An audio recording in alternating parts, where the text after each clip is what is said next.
Bom, pessoal, voltando aqui agora a nossa participação em relação ao planejamento, pessoal, a gente tem outra ferramenta que é muito comum, uma ferramenta que aparece com bastante força, bastante intensidade em concursos, é as 5 forças de Porter. Assim como a matriz SWOT, a gente pode encontrar, tanto quando ela vai falar de planejamento estratégico da maneira genérica no seu edital, ou quando ele fala de ferramentas. Se é mais incomum você encontrar 5 forças de Porter no edital descrito. E se por um acaso você encontrar, provavelmente a gente vai ter uma questão e ele vai gostar de trabalhar esse tipo de questão, tá? Vem caindo com bastante frequência, principalmente no sul do país. A gente tem visto essa relação com as 5 forças de Porter. Bom, o desenho das 5 forças de Porter é esse que está aqui.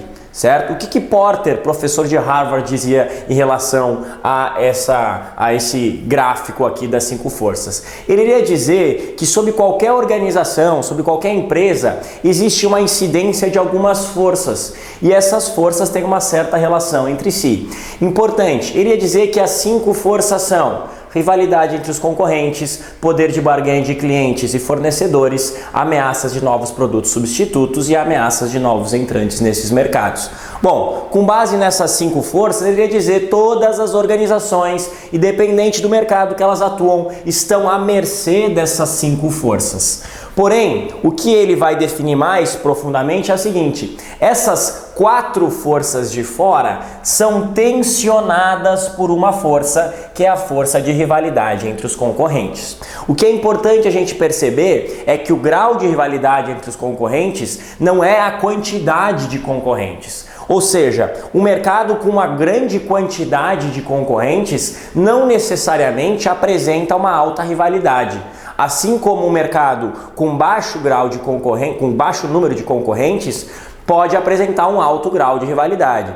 E você percebe o seguinte: num mercado grande, às vezes eu tenho rivalidade entre alguns concorrentes. Um exemplo, o mercado de refrigerantes. Eu tenho um grupo enorme de refrigerantes, porém apenas 2 deles apresentam uma rivalidade bastante forte, bastante tênue. Então aqui no meio é o grau de rivalidade entre os concorrentes e não a quantidade de concorrentes, certo? Então o grau de rivalidade dos concorrentes tensiona as demais forças, certo? O que significa dizer, quanto maior for a rivalidade entre os concorrentes, maior será o poder de barganha dos clientes, maior será o poder de barganha de fornecedores, maior a ameaça de produtos substitutos e de novos entrantes. É isso que diz o conceito. Vamos a um exemplo para a gente conseguir fechar. Vamos lá, exemplo serei eu mesmo, professor Marco Ferrari. Professor Marco Ferrari atua no mercado. O mercado de quê? Concursos públicos, dou aula de administração para concursos públicos, certo? É um mercado que tem uma certa rivalidade, porém não uma rivalidade muito forte, então é um grau médio, não tem professor se matando para dar aula, mas também existe uma certa rivalidade entre alguns professores. Então de cara você percebe que existe um grau, então existe uma força que tensiona. Bom, quem são os meus clientes? Cursinhos para concurso público são os meus clientes. Eu percebo que quanto maior for a rivalidade, maior é o poder de barganha. Se os cursinhos disserem o seguinte: Marco, a partir de agora é R$5 a hora aula, eu vou ser obrigado a me submeter caso a rivalidade seja muito forte, certo? Então o poder de barganha dos clientes diz respeito qual a capacidade que os clientes têm de negociar com você preço, prazo, qualidade, produto, esse tipo de coisa, certo? Então esse é o conceito para clientes. Agora, quem são os meus fornecedores? Aí você pegue lá o pessoal de material didático, editoras, títulos para concurso público e administração, poder de barganha. Vamos supor que eles coloquem um preço muito alto nas apostilas e nos livros de administração. Eu vou ser obrigado eu vou sofrer esse poder, eu vou sofrer por eles, certo? Então esse é outro conceito que também aparece. Poder de barganha dos seus fornecedores. A ameaça de novos produtos substitutos. Vamos supor que lá na faculdade de engenharia tenha se criado uma máquina que lê as últimas 15 provas e diz exatamente, vem aqui na frente e fala exatamente o que vai cair em cada prova com base na média de cobranças nas últimas provas.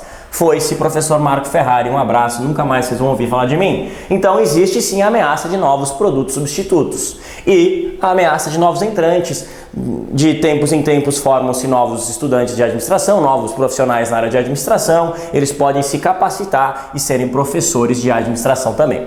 Você pode ver também a palavra players aqui, tá? Ao invés de não só novos entrantes, mas players no sentido de jogadores, então também é um conceito que a gente vê na administração. Então o que você tem que saber das 5 forças? A rivalidade, o grau de rivalidade entre os concorrentes ele tensiona as demais forças. Quanto maior a rivalidade, maior a influência das demais forças. Claro que em algumas áreas, em alguns mercados, nós temos forças maiores que outras. Exemplo, quando eu falo, por exemplo, da área de tecnologia, a ameaça de novos produtos substitutos é muito rápida, é muito forte. Rapidamente entra um produto e acaba substituindo e torna aquele obsoleto.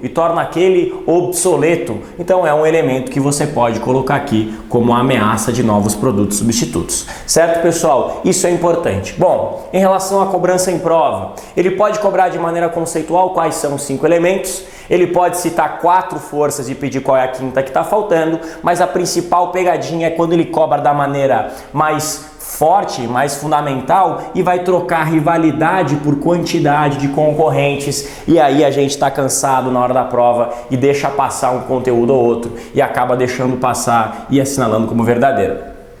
Pessoal, não é a quantidade e sim o grau de rivalidade. Eu posso ter 2 concorrentes em um mercado inteiro e eles serem rivais entre si, e eles se baterem cabeça. Então é exatamente isso que você tem que levar em consideração. Certo, pessoal? Muito obrigado, um abraço do professor Marco e continue aí com a gente. Valeu!